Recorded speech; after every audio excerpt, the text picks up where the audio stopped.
The Government Accountability Office has identified immigration judge hiring as an issue for Eeyore. And you know the report that I'm talking about. A June 2017 GAO report concluded that it took DOJ on average, and I think you said this number before, 742 days over 2 years to complete each immigration judge's hiring process.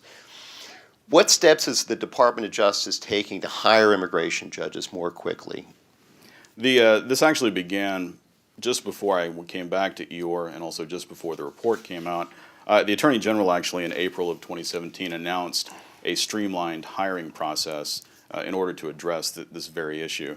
And the process itself doesn't really change, but the key thing that was different is it actually imposed deadlines. You know, the old process that had been in place since 2007 had no real deadlines. So, I mean, people moved through the process, but there wasn't necessarily a push for it.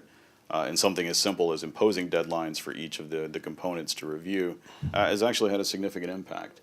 Since that time, our first ad that I put out after I came back closed at the end of June of last year, June of 2017, and we anticipate bringing on at least a couple of judges from that ad this month, so that gets us to about 10 months. We anticipate bringing on the rest in July, which would be right at about a year, at the beginning of July. That would put us right at about a year.